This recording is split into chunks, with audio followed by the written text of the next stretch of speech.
Hello, friends. I'm no therapist, but I'm your host, Stephanie Goodman. I'm a wife, a mother, a grandmother, and a woman of faith. Often friends ask me how I have a successful marriage while blending families and staying optimistic in life. This podcast features people with real-life stories about success in relationships and triumph over trial.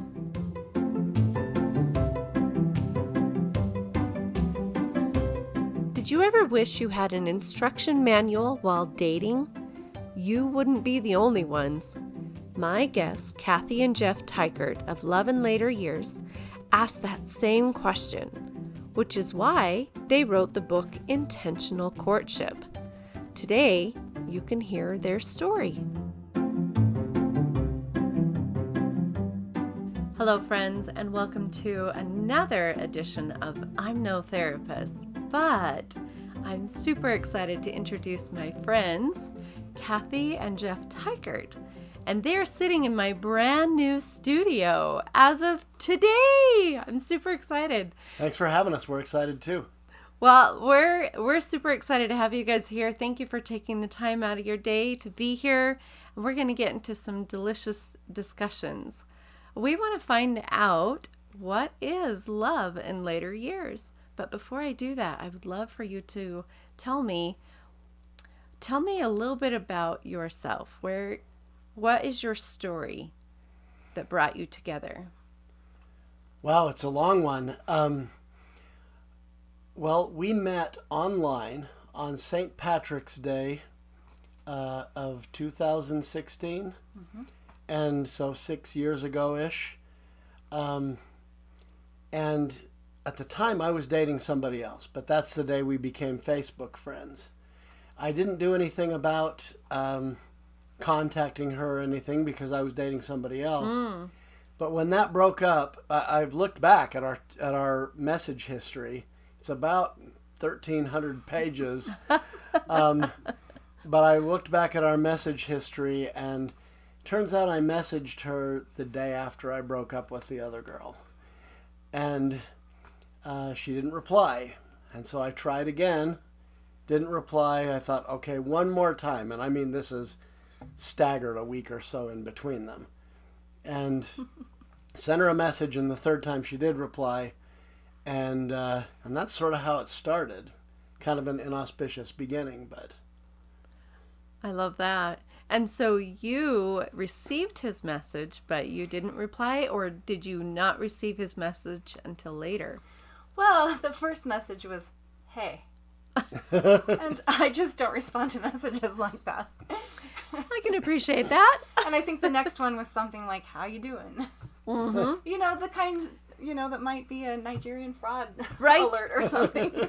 I get a few of those spam messages here and there on Facebook. I mean, ultimately, I accepted his friend request because we had been in mutual singles groups, and we'd noticed each other for being positive and constructive. Mm. And so that's why we made, a friendship of it. But honestly, then and to this day, I don't understand why he wasn't more verbose, because he's an excellent writer, an amazing speaker, and I don't know why he went with... Oh, maybe you could answer that. What was your purpose in just haying it out? Well, there's two things. First,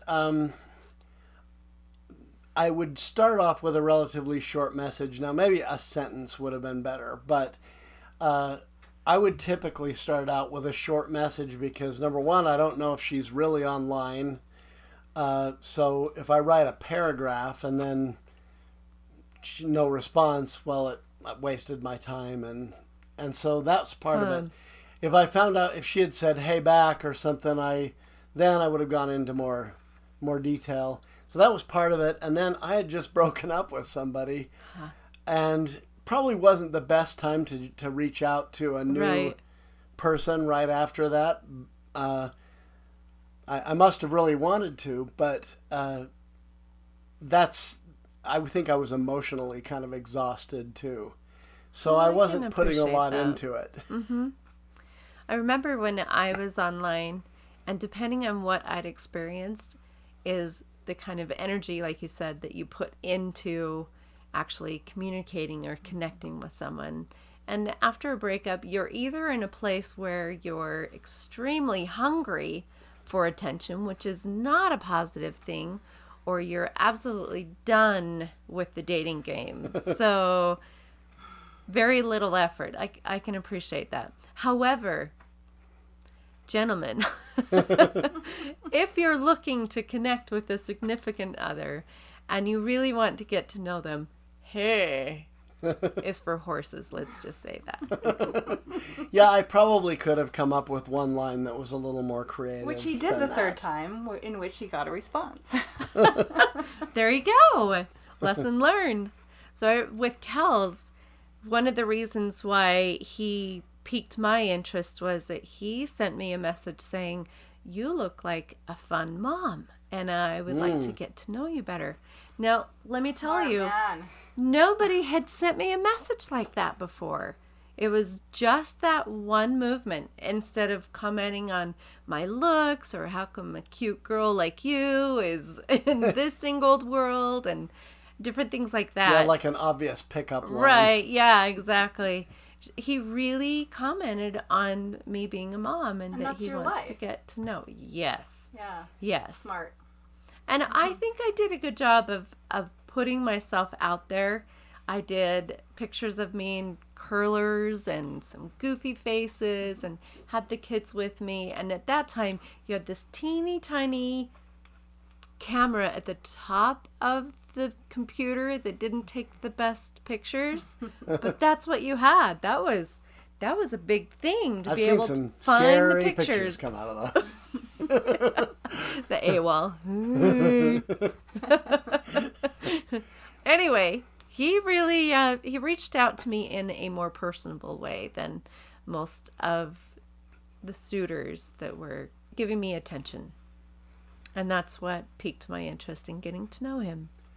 So, Cathy, you should tell her about the phone conversation we had.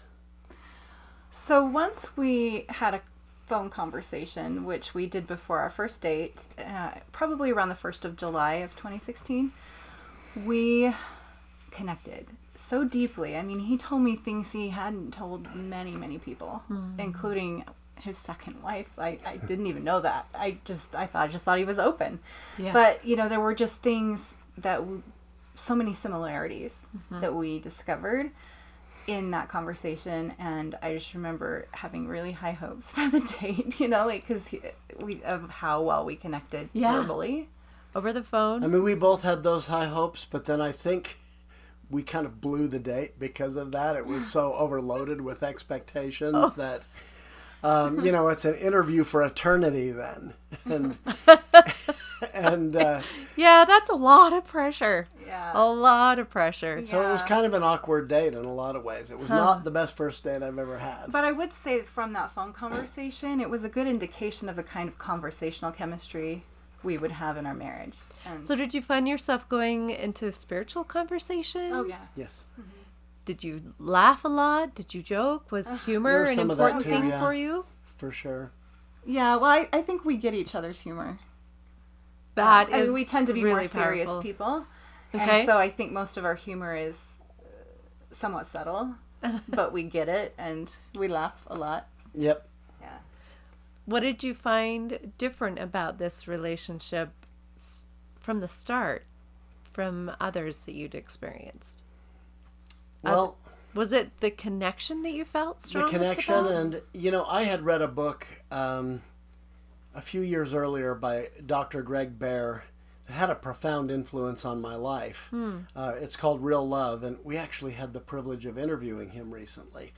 But 11 years after I read his book, we finally became friends, so that was kind of neat. But one of the big points he makes in that book is that you can't really feel loved if you're putting on a show, that you need to tell the truth about yourself, even when it's unflattering. Oh. And so on the first date with Cathy, I told her, look, a few months ago, I got divorced for the second time. I lost my corporate job, got laid off in Texas. My car was ready to throw a rod, and thank heavens I was able to get into something. I was unemployed. Although I had started a business, it was very new. Okay. And I was couch surfing at my parents'. Oh, my goodness. So I told Which Cathy... sounds funner than it is. Yeah. I told Cathy all of this on the first date. That's a lot to say. And it was basically with the intention of telling her, look, I wouldn't mind seeing where this goes, but if it goes anywhere, it's going to be a while because I got to get my life together. Mm-hmm. I've had a bunch of big blows all at once, and thankfully that didn't completely scare her off.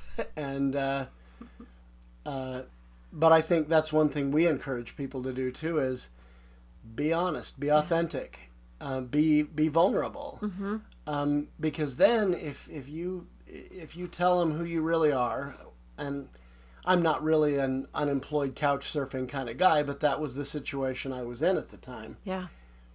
If I had, that was your twisted season. things to make it seem a lot more impressive than I really was at the time, we wouldn't be together. Well, there would always be disappointment in the Absolutely. future. And you planted the seeds of honesty. For sure. A story comes to mind to me that when a child comes to me and they give me the honest truth, maybe they broke something of mine, but the fact that they chose to be honest with me gives me so much more compassion. Yeah, doesn't it make your heart just feel them? Absolutely. And that's how it can be in dating, when people are authentic and real with each other. I agree with that. And I would say that there was honesty in the conversations that Kels and I had. There were some tough things that he was going through. And like you said, these could have been deal breakers, right? Right. But because he was honest, I knew that he was willing to put in the effort to make anything happen. Whatever that was, whatever we went through, because he was honest, that was so refreshing. Men that put a picture of them and they're 10 years younger on those pictures, please don't do that. Yeah. Please don't do that, because if you're willing to lie about that, what else are you willing to lie about? Absolutely. That's what I'm wondering. And I Well, mean, and what are you willing to do to be someone you're not? Yeah. Too. I mean, if it's going to go anywhere, they're going to find out that you don't look like that picture, and then what? Mm-hmm. So, yeah, I think I agree with you. It's best to just be authentic, and then if they like you for you and not for the mask you're wearing. And so... Very, very profound. That was a big deal in our relationship from the beginning, as I think we were pretty honest. I mean, I asked Cathy a question on our second date that was a pretty sensitive kind of question about her prior divorce, and she came right out and told me the answer without any reservation at all. And it usually took me longer to do that. But Jeff was different that way. I felt like a kindredness of our spirits, just connecting. Like I don't know, like I actually love this definition of soulmates, that when you meet in this life, you pick up where you left off in the previous. Oh. That's my favorite definition of soulmate, because it doesn't mean it's just romantic relationships. It doesn't mean it's just one person in your whole life. It's this sense of already knowing them. And Jeff definitely had that with me. Yeah, for sure we did. I also, well, after that, it was kind of all downhill. We went to the temple 3 months later and got married. No, just kidding. It was nowhere near that easy. The rest is history. Yeah. Get this party started. We had a Party started. Yeah, we had a fairly long story. Yeah. But I was still working to get my life together, like we talked about, and Cathy was in a different place with dating. Maybe you want to explain that.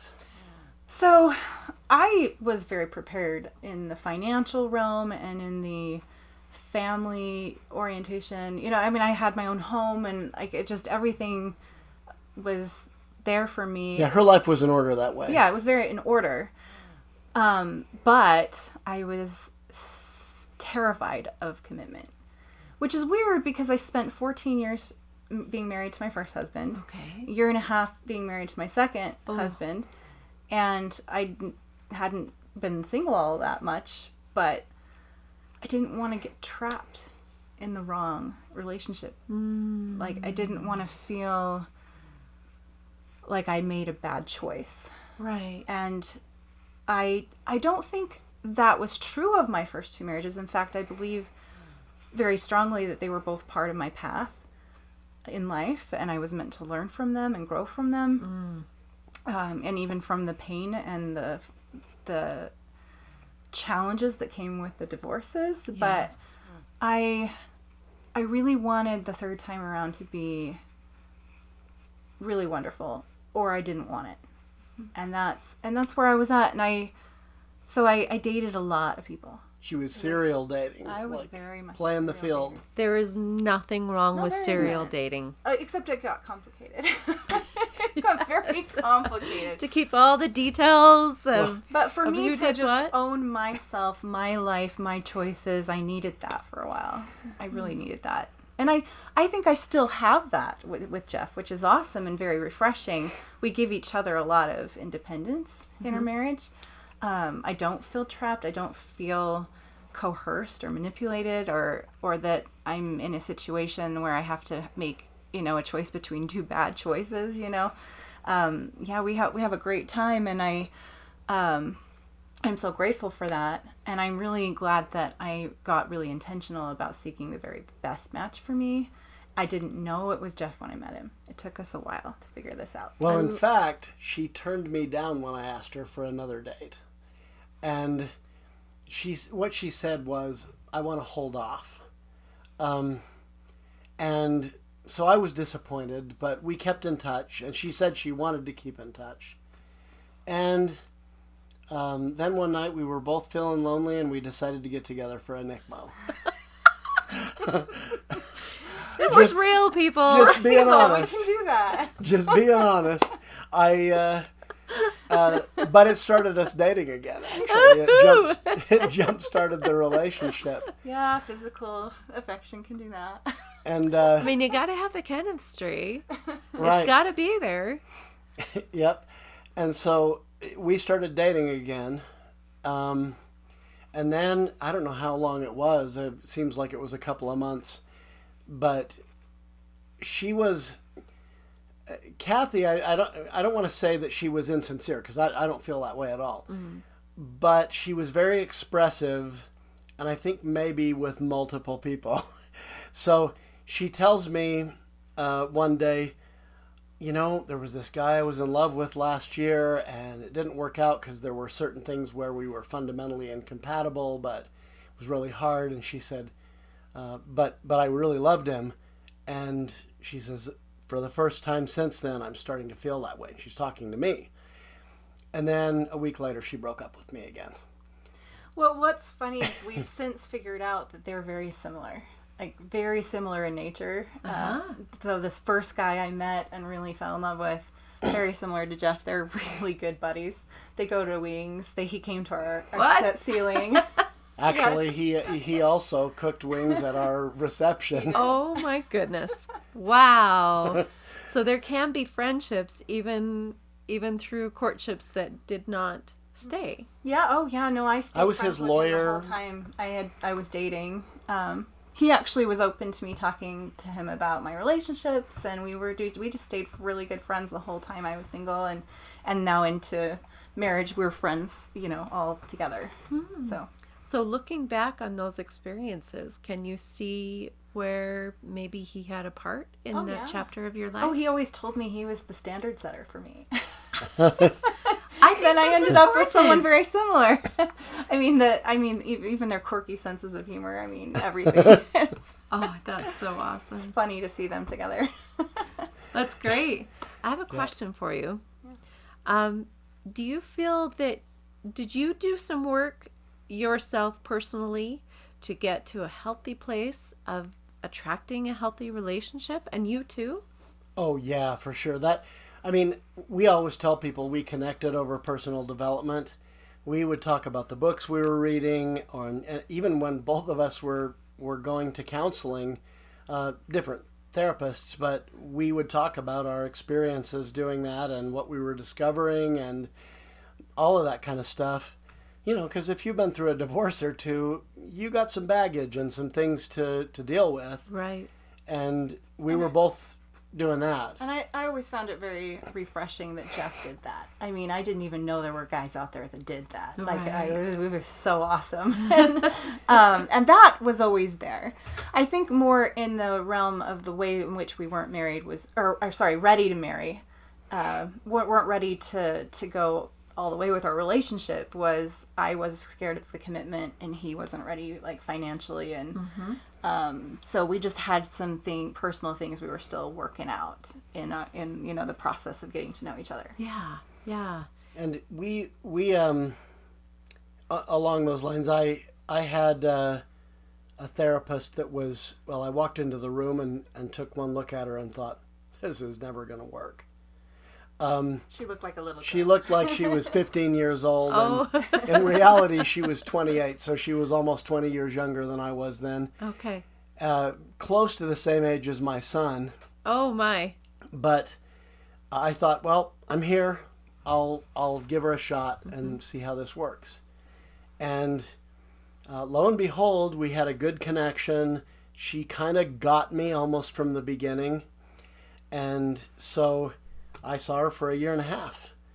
And actually, when we published Intentional Courtship, one of the things I was excited to do is take that to my former therapist and give her a signed copy as a gift and say a big part of what's in this book came from our experience together. And so I wanted her to have that.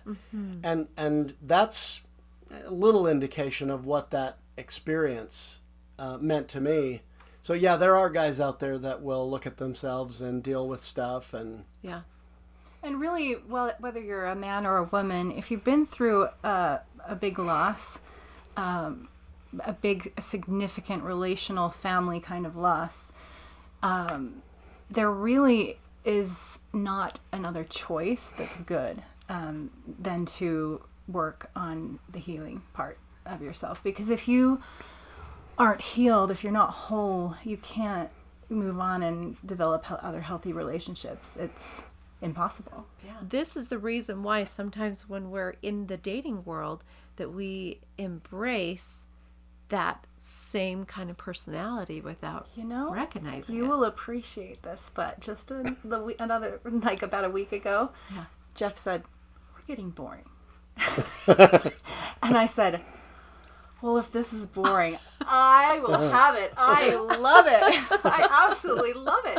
And I mean, we can create more excitement, in our, dating and things like that. But, or dating each other, of course. I mean, because we really do try to go out and have a good time and and be able to set work aside for a few minutes every week with each other. And that's the kind of excitement that we'd like maybe a little more of. But, the fact that there's not drama. I mean, foreign travel would be exciting, that sort of thing. I'm not talking about the kind of excitement I had when I was really broke for a few years after my divorce, where, I'm stranded out in the middle of nowhere. Snowville, Utah, it really was. Snowville. I was stranded in Snowville with my 2 kids on New Year's Eve with car trouble. And, and that's not the kind of excitement I'm talking about. Middle-aged singles who've lost a spouse to divorce often really crave boring because there was so much drama in their lives.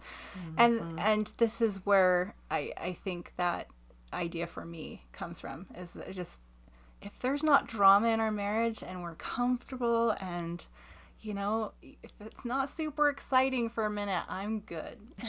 See, I don't want drama in the relationship either. That's not the kind of excitement that I crave. But it's funny, I think when we were dating, though, I kind of liked that I could get out of the house and drive an hour and see Cathy on the weekend, and it was a change of scenery.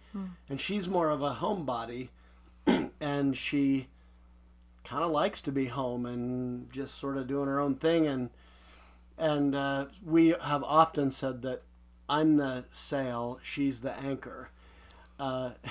And so we play different roles that way in our relationship. But I try to bring in a little excitement, get us out and about town. I'm very grounded. Is very grounded. And So, Well, and I think it's important to have strengths and weaknesses. It depends on what those strengths and weaknesses are that makes a marriage work. But it's okay to have strengths and weaknesses. Kels and I talk about that in a podcast where you wash, I'll dry, right? Mm-hmm. Whereas it's easier for me to do the washing, but when it comes to drying and putting it away, that's where Kels picks up. Or the cooking. he's taller. He is taller. This is true. And the cooking, or actually, let me tell you, our biggest one is the laundry. I don't know what it is about the laundry. I can get it washed. I can even fold it, but I can't pay him to put it away. I don't know. It's our weaknesses and strengths, but it works for us. So that's what's important.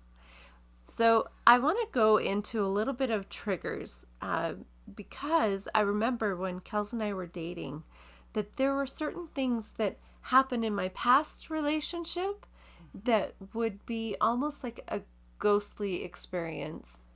And I needed to know that I wasn't going to be going down that path. Like you were saying that you were scared of commitment. I think that that's similar. Well, actually, yeah, and that's a big part of our story. And I'll illustrate it with this. There was this weekend when I normally didn't see Cathy early in our relationship on weekends when she had her kids.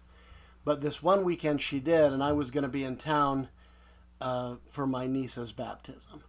And so I talked to her about seeing her for breakfast before her kids got up or something like that. Mm-hmm. And we were going to do that, but she found out I was in town on the Friday night before, that I was going to stay at my brother's, and so she invited me over. And I met her kids, and I helped put them to bed, and we stayed up late talking. And I'm leaving her house that night, and it's probably 12 or 1 in the morning or something like that. And she said, I better cancel our breakfast tomorrow because we've been up late, and I don't want to get up early and then have my kids all weekend. So, better cancel. And I'm immediately triggered. Now, perfectly innocuous request that she made, and perfectly reasonable and sensible thing to do. I'm a girl who needs my sleep. But I was immediately triggered with this feeling of being rejected. And 2/3 of the way driving to my brother's house, I was thinking about how to break up with her. And suddenly it sort of dawned on me. I mean, I stepped out of my own thoughts for a minute, and it was like, wait a minute. We just spent 5 hours together. I met her kids for the first time. This is not rejection. This is a big step forward. Oh. And so by the time I got to my brother's house, I was feeling peaceful again. And the next day, in fact, she called and said, "Are you still in town?" "Yeah." "All right, well, would you like to come to adult state conference with me tonight? My parents are watching the kids." So the next night we went out again. We went out to dinner and we went to the state conference. And Sunday, I'm feeling so good about this weekend that I sent her a message and said, "Now, you don't have the boys next weekend. Why don't we do something?"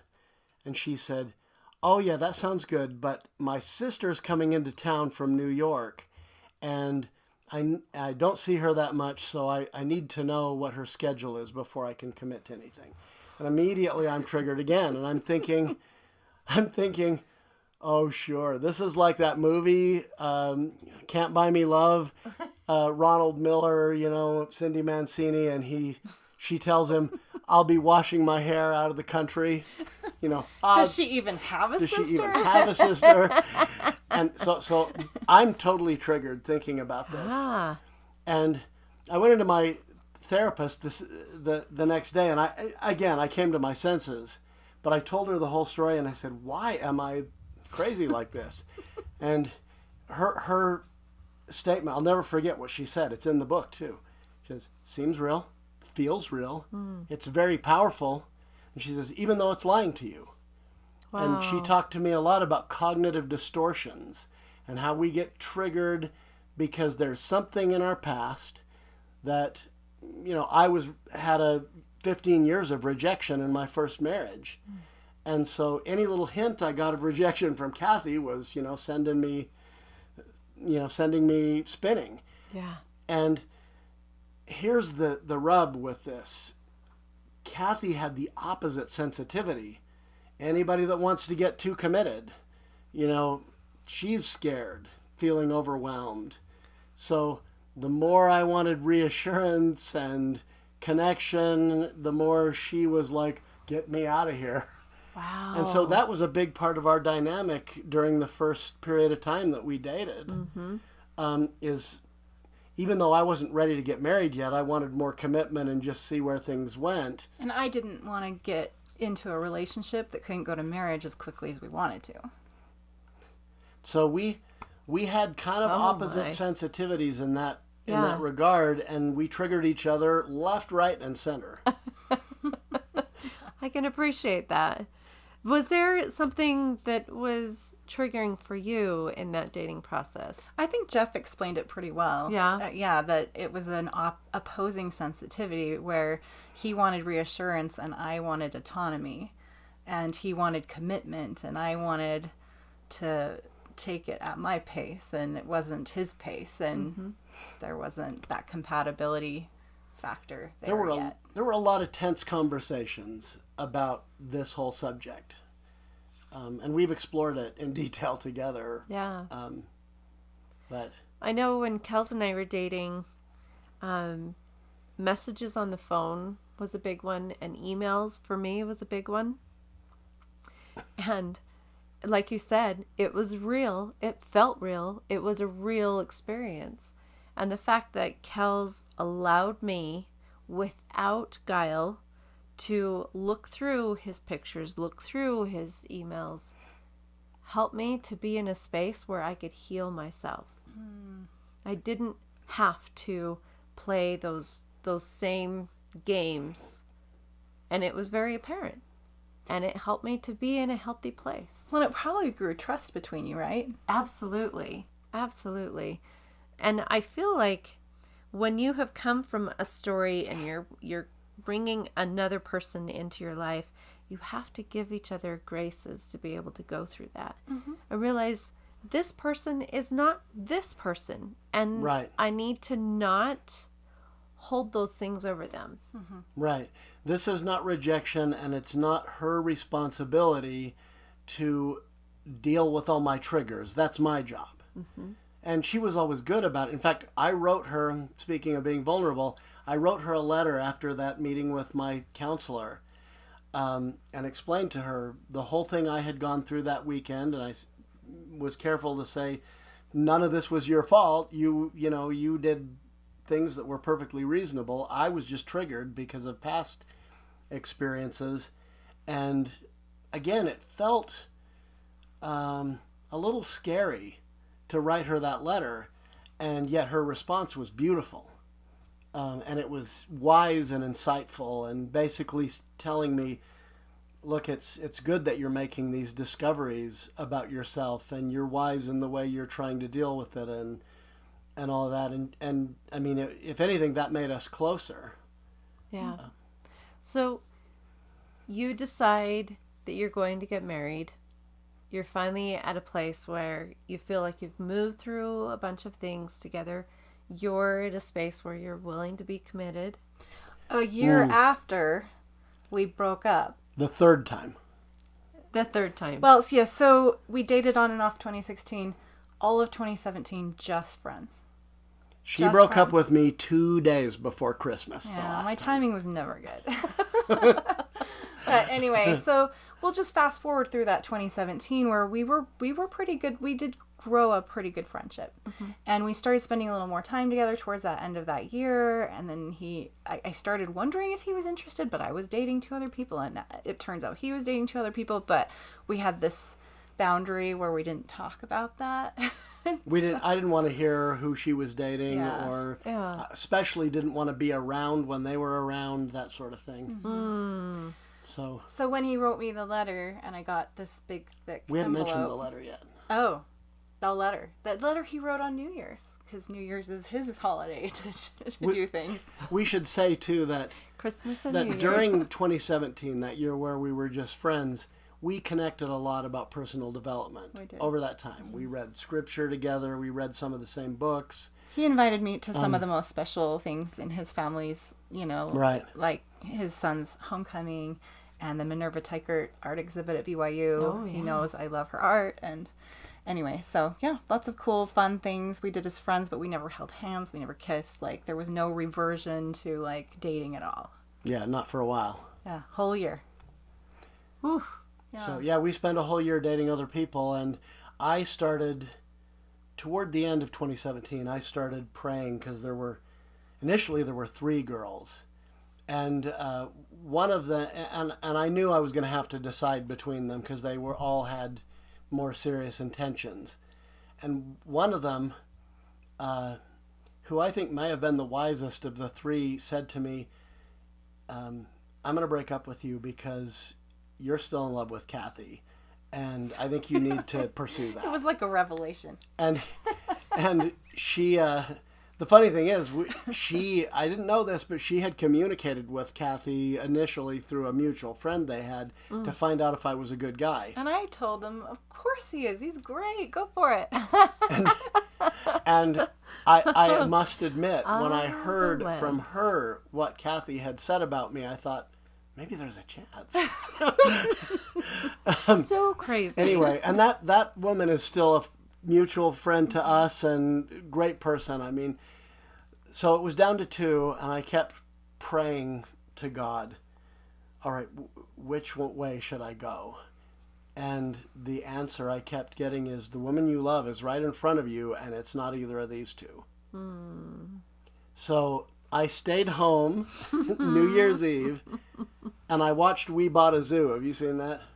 No, I've not seen that. Okay, well, We Bought a Zoo? yep, the main character, played by Matt Damon, is telling his son what to do about this girl, and he refers to his experience meeting his wife, but he says sometimes all you need is 20 seconds of insane courage, of just embarrassing bravery.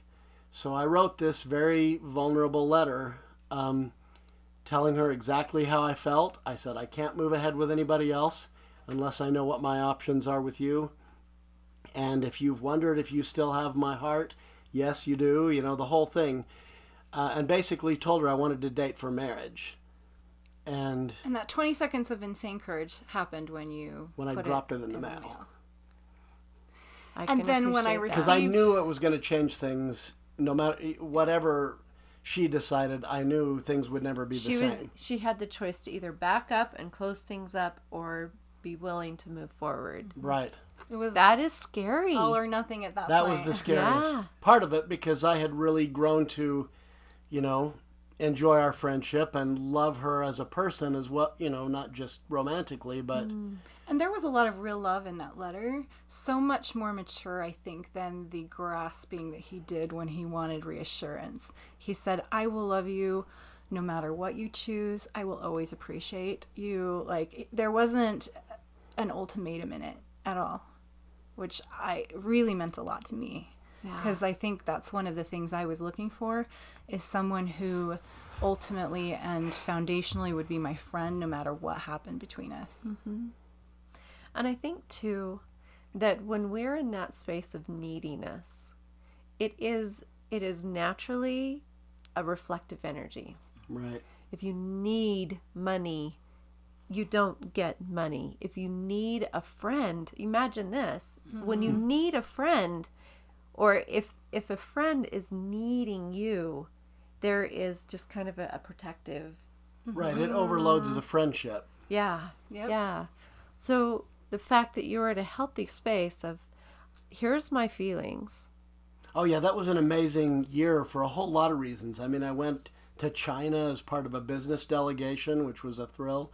Cathy had been to China, and so we corresponded a lot while I was there for a couple of weeks about our various experiences. But it was an incredible year in many ways, and yeah, I was in a much more peaceful place. And I was, my business had taken off a little bit, and I was, supporting myself and living on my own again. And, I wasn't in that space that I was when we first met. And I think that you picked up on that. Yeah. You were no longer needing a relationship. And I was no longer totally terrified of one. Ah. So, and we both did a lot of elevating things in 2017 on our own, independent of each other, not for one another, but for our future partner, whoever that would be. And it just so happened that we prepared pretty perfectly when we weren't dating. I really love that. So I want to move into having you share with my audience what it is that you do now. And tell us, what is Love in Later Years? Love in Later Years is the organization we created after we wrote Intentional Courtship. You are the first person to order it when it came out a day early. And I wanted to support a good thing. it was you who actually let us know it was out. It was awesome. Thank you. We should tell you, too, how this started, because it's kind of an interesting story. Yes, please tell me. There was this night I couldn't sleep. And so I went down to my study, and as you know, I'm a lawyer, and I started looking for legal work to work on, and I thought, it's 3 a.m. I can't do this at this hour.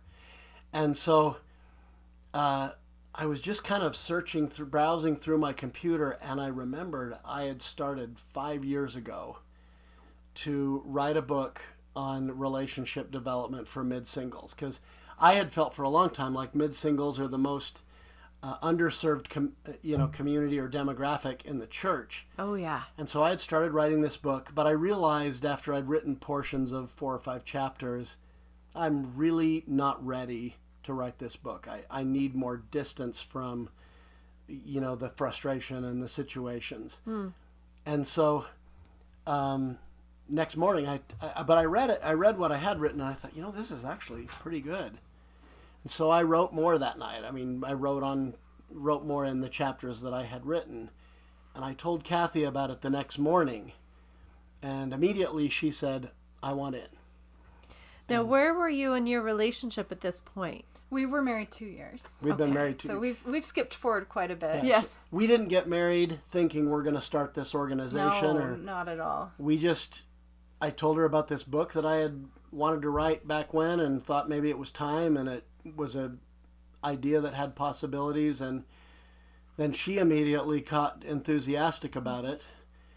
But again, okay, so the first thing Cathy wants to do is let's organize this and figure out what's in each chapter and structure the book. And I'm like, that is so needed. And I'm thinking, well, maybe just free writing. And but again, it illustrates. Jeff has written and not published many books that way. I can appreciate that. And it's again illustrative of the fact that she's the anchor and I'm the sail. I was the creative force that got the project started. Right. She was the organizing force that made sure it got finished. So there it is. So this is a book for those that are finding love in later years. It is. It's about personal development and relationship development. So it talks about healing from divorce or the death of a spouse, things like that. It goes through that. And preparing to date and be partnered up again. So this is the book we wish we had when we were going through that season of our life. We say that to people all the time, that it was the book we wish we would have had. And where can you find this book? Amazon. It's an Amazon bestseller. Congratulations on that. Thank you. Yeah, thank you. An achievement that you did together. Do you feel that binds you together even stronger? Yeah. Yeah, I mean, there were a couple of things about it. I don't know. I mean, we would get feeling really romantic and amorous writing this book together. And then the other thing about it is I think it forced us, not forced, but it required of us to make the book any good to really become clear on the governing philosophy of our relationship. And also the experiences we had leading up to it. Right. Through all of our experiences.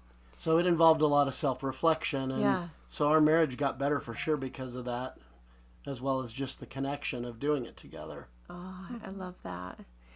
I want to ask you, did you experience any kind of turmoil?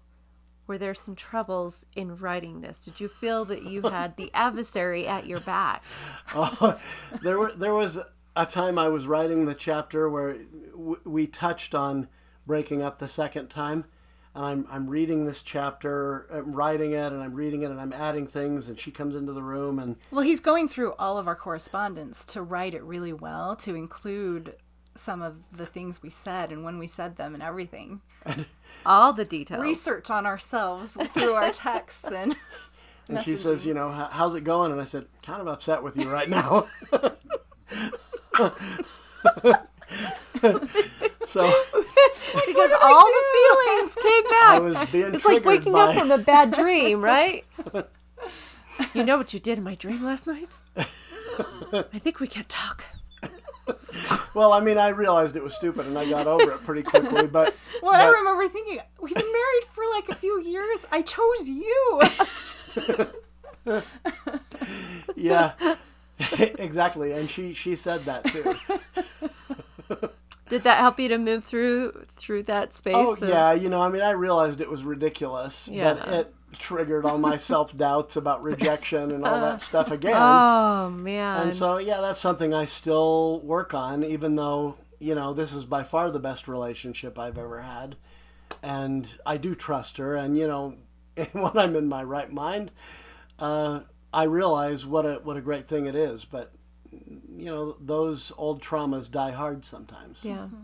So you do have to find yourself working on it. Yeah. And what do you do to work on it? What are some things that you find yourself doing? Well, we talk it through. I mean, one day I was just crying about an interaction that we had about something that triggered me. Mm-hmm. And he just put his arm around me and he said, What are you afraid of? Yeah, what's bothering you? And, you know, I think just being able to let each other have those feelings and also owning them ourselves. You know, I wasn't throwing it at him. I was just saying, when you said this, it just, like, triggered something in me. And I think we resolved it pretty quick. It's 5 minutes or something. Yeah, it's like we feel it and then it subsides if we allow ourselves to take responsibility for our own emotional well-being. Yes. And then just support each other in it. Mm-hmm. Now, if we've ever gotten to the point of being flooded, which happens sometimes, you know, somebody gets triggered and they are overloaded with emotion, we have a policy in our marriage that, and we actually even developed this before we got married, but either person can call time out at any time. That was really important to me. If either of us is flooded, either of us can call time out. And then we take at least 20 minutes, and generally not more than 3 or 4 hours, where we go to our corners, where we breathe, where we self-soothe, and which not is prepare so much a better rebuttal. than spending hours trying to work through something when you're not in a good place. True. Yeah, it does nothing but damage. Yeah. And the Gottmans, I don't know if you're familiar with their work, but very, very little. They've done research showing that when one or both people in a conversation, married people in a conversation about a difficult subject, when one of their heart rate reaches over 100 beats per minute, there's literally a 0% chance that you're going to solve it. Oh, interesting. And so we figured, I mean, we've got it in us to fight all night. If right. And then you have your backstories that come up. Exactly. And you say, you know, you have the potential to say ugly things, and we understand this enough to know that's not the way to resolve problems. That's not the way to govern a marriage. So we tell people all the time, you can govern your relationship with intention or with emotion. Mm-hmm. And if it's going to be with emotion, it's going to be a hot mess. Mm-hmm. And so intentional courtship becomes intentional marriage. Absolutely. Intentional courtship. So tell me about Love in Later Years. What programs do you have going on now? I know that you've got your hands in a lot, so I'd love for you to share with my audience what you're doing. So Love in Later Years is what we started to support being able to get this book out to the world. We thought, well, no one knows who we are. Let's let them know who we are. So we started a Facebook group primarily, or like that was our initial thing, right? Our Facebook group and our Facebook page, Love in Later Years. And then Cathy started our Instagram page A few shortly months after later, that. yep. Mm-hmm. And she mostly manages that. I do more with the Facebook. Oh, group. nice. Yeah.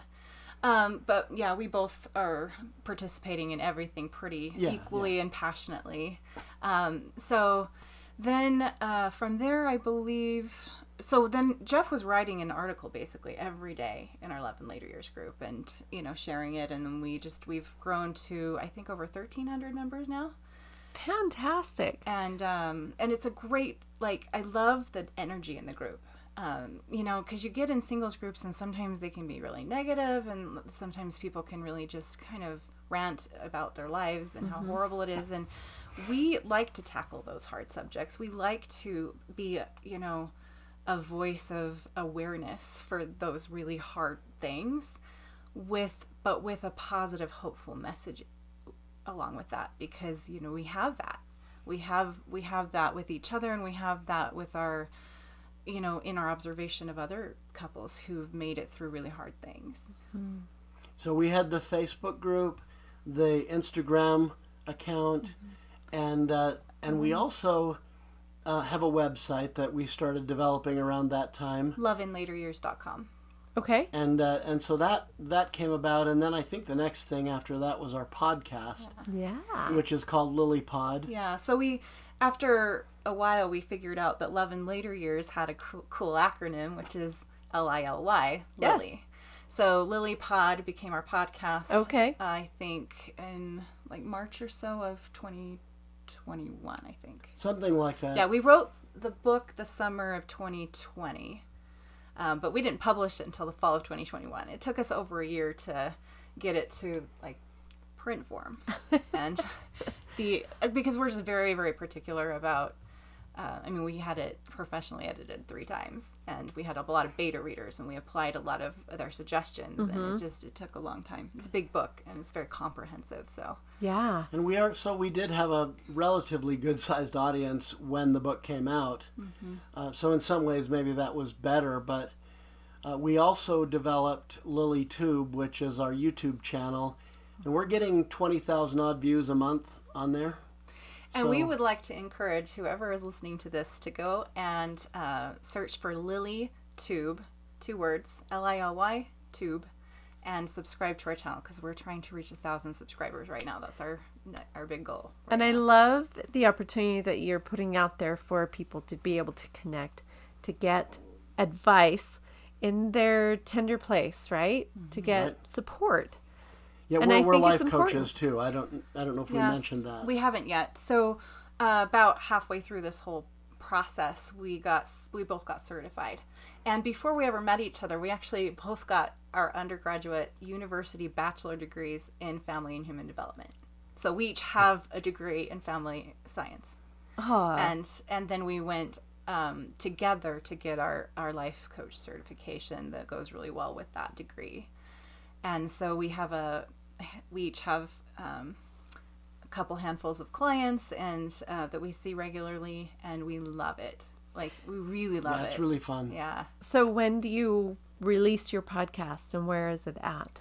So our podcast comes out every Tuesday morning at 5 a.m. And Lily Pod, again, 2 words, LILY Pod, can be found on pretty much any podcast app. So whatever your favorite is. Love that. Right.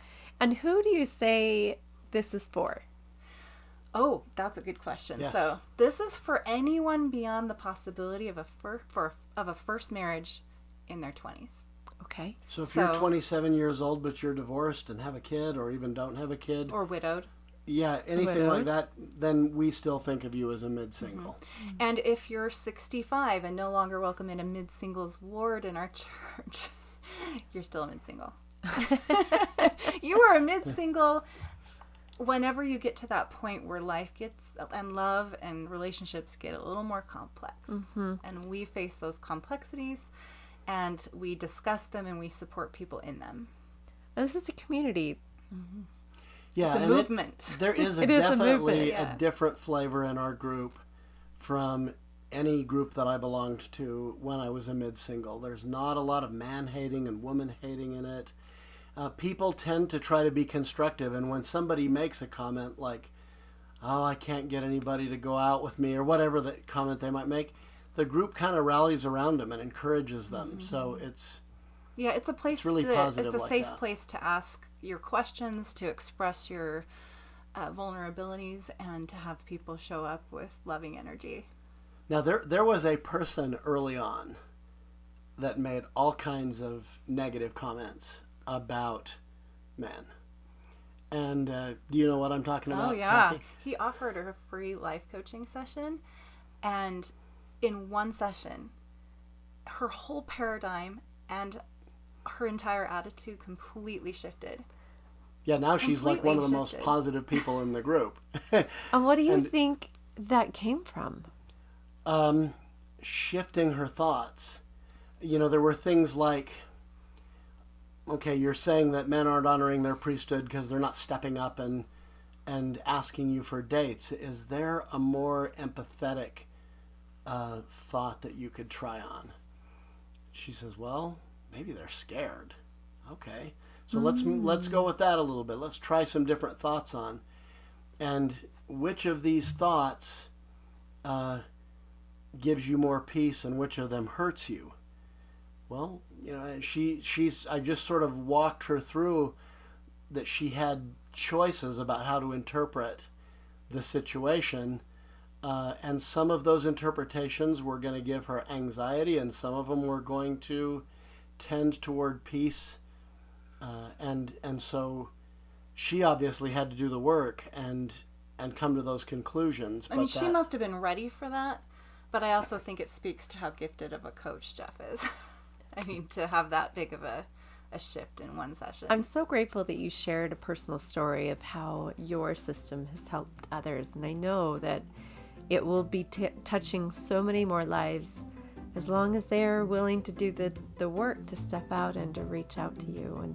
And I hope that happens. And I'm so grateful to have you, Cathy and Jeff, to be able to share your story, and that you've achieved this beautiful book, and that you have many more resources for those that are experiencing love in later years. If you've enjoyed this episode, remember to subscribe, share, like us on Facebook, and follow us on Instagram. Please comment, because I would love to hear about what you think and what you want to see in the future. I'm no therapist, but I am your host, Stephanie Goodman.